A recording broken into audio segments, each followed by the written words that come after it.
Hey, Omniscient here. In today's video, I am going to talk about a light novel. It is actually one of my favorite light novel from isekai plus slice of life genre. And the name of that novel is I have been killing slime for 300 years and maxed out my level. So, let's talk about it. So our main character is Azusa Aizawa. She was obviously from Japan and she was a corporate office worker there. She was kinda like a workaholic and she died while walking inside the office. Yes, she literally died overworking. But obviously, that was not the end. How can that be the end when this novel is a isekai?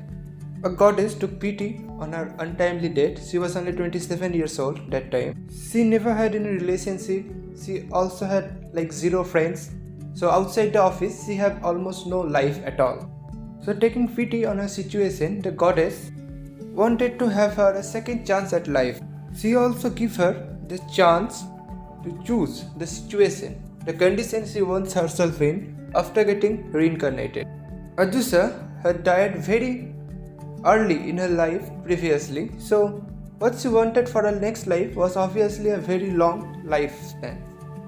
So by the blessing of the goddess, she became an immortal witch.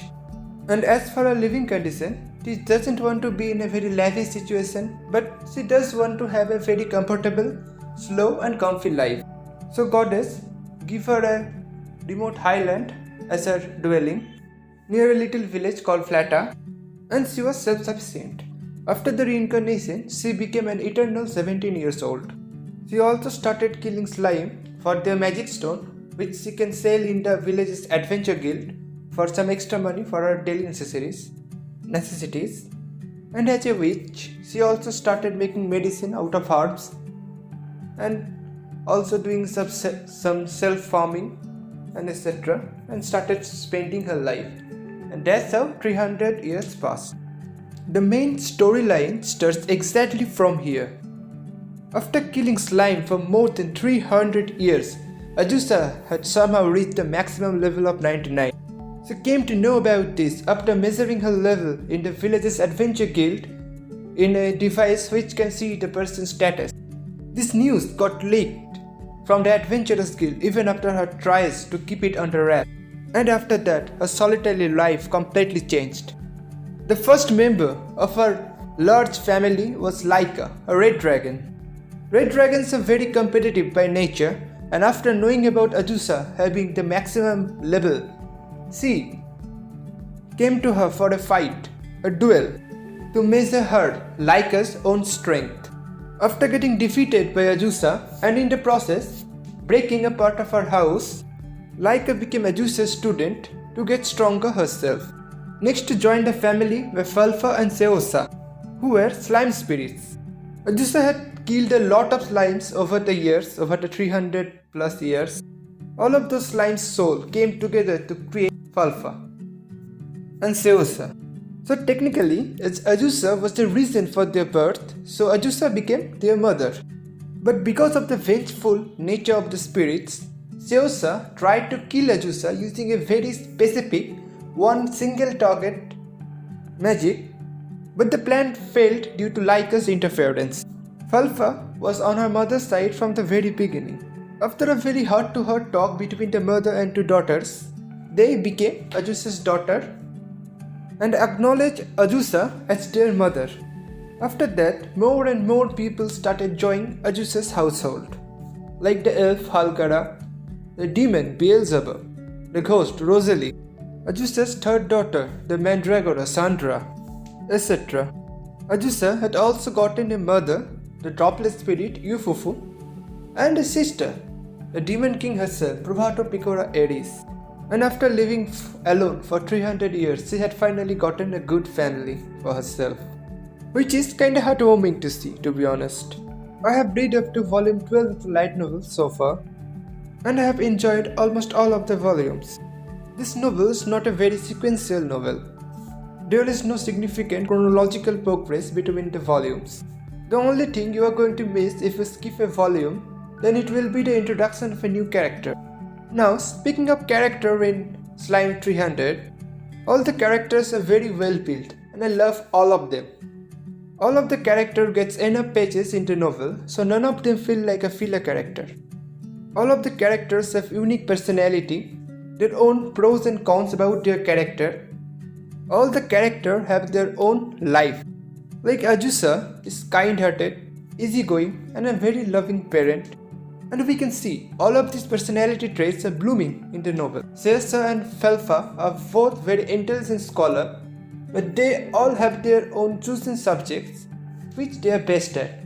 Like Falfa is very good at mathematics, on the other hand Seosa is very good at history and philosophy. Halkura, the elf, is very clumsy but also very dedicated to her job and had a very good business mind. The demon, Beelzebub, have a very arrogant outer personality but a very kind-hearted and soft-hearted inner personality. She is also a very hardworking and responsible person. So we can easily see the good side and the very annoying sides of someone's personality, someone's character in the novel. Every single chapter in this novel are like a little arc in itself. And I love to read about how they are living their daily life and how Azusa is going somewhere, the place she is going. And when any member of the family is facing some kind of problem, how the whole family is facing the problem together. For me, this is very enjoyable to read.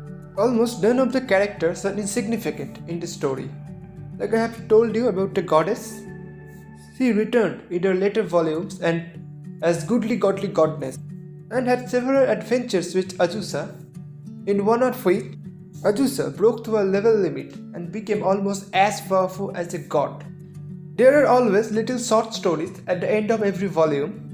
Most of them are about Laika and Beelzebub from the time before they meet up with Azusa. This also gives us a very good glimpse at the life of the dragons and the demons, and it also makes for a very strong world building.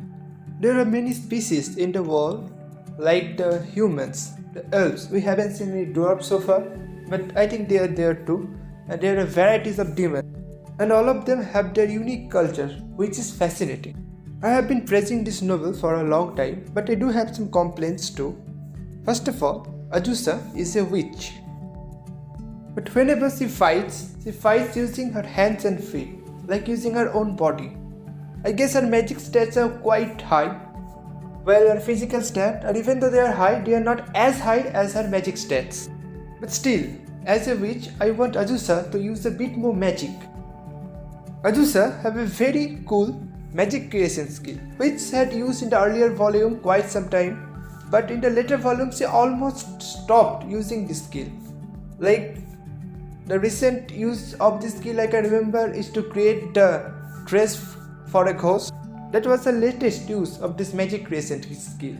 The magic system of the world is not very well defined in the novel, so I would like to know more about the magic system of this world. These complaints are not really a big deal, but yeah, these are my complaints. So all in all, I have been killing slime for 300 years and maxed out my level. In my opinion, is a solid, very good slice of life and isekai light novel. And if I have to give it a score, I will give it a solid 9.8 out of 10 easily. I really love this novel and I 100% recommend you to read this. And that's the end of the video. And if you enjoyed the video, please leave a like, subscribe to my channel for further content, and in the comment section let me know what you think about this light novel and what other light novel you want me to make a video about. Thank you and see you next time.